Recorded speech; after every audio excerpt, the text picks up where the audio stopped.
కడప జిల్లా బద్వేల్ నియోజకవర్గంలోని కలసపాడు మండలం రాజుపాలెం గ్రామంలో ఎమ్మెల్యే సుధా, నల్లేరు విశ్వనాథ్ రెడ్డి, మల్లికార్జున రెడ్డి ఎన్నికల ప్రచారం నిర్వహించారు. పూలమాలతో విశ్వనాథ్ రెడ్డికి ఘన స్వాగతం పలికారు ప్రజలు. ఈ సందర్భంగా విశ్వనాథ్ రెడ్డి మాట్లాడుతూ ఈ నెల 13వ తారీఖు జరగబోయే యుద్ధం పేదవాడికి పెత్తందారులకు జరగబోయేది అని, ఈ యుద్ధంలో మనం మన జగనన్నను గెలిపించుకోవాల్సిన బాధ్యత ఎంతో ఉందని, ఎలక్షన్లు జగనన్న కోసం కాదని కేవలం మన కోసమేనని నమ్మి మన ఊర్లు బాగుండాలని, మన మండలాలు బాగుండాలని, మన జిల్లా బాగుండాలని, రాష్ట్రం మొత్తం బాగుండాలని, ఈ విధంగా అన్ని అభివృద్ధి చెందాలి అంటే తప్పకుండా మనం మన జగనన్నను గెలిపించుకోవాల్సిన బాధ్యత మనందరికీ ఉందని మరోసారి తెలియచేయడం జరిగింది. 2019లో జగన్మోహన్ రెడ్డి గారు చెప్పిన విధంగా కులం చూడకుండా, మతం చూడకుండా ఇచ్చిన హామీలను మాట తప్పకుండా అమలు చేయడం జరిగింది.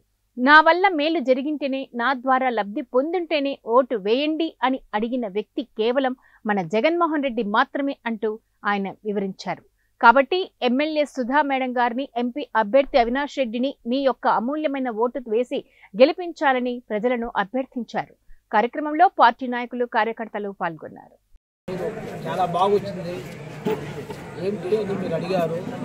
దీనికి కారణం మా రాజుపాలెం గ్రామ ప్రజల అభిమానము మరియు మండలంలో నాయకులందరి సమిష్టి బాధ్యతగా వహించి ఈరోజు మా గ్రామానికి అందరూ వచ్చారు. దాదాపు మేము ఎక్స్పెక్టేషన్ చేసింది 1500 నుంచి 2000 మందిలో వస్తారనుకున్నాము. అయితే అనూహ్యంగా ఇది 3500 నుంచి 4000 మంది వచ్చినారని చెప్తున్నారు.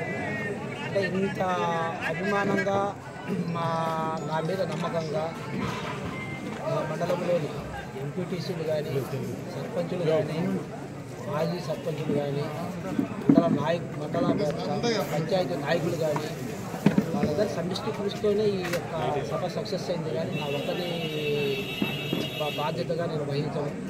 వాళ్ళందరి మా గ్రామ ప్రజలు, మిగతా అందరి నాయకుల యొక్క సమిష్టి కృషితో ఈ సభ సక్సెస్ అయింది నేను భావిస్తున్నాను.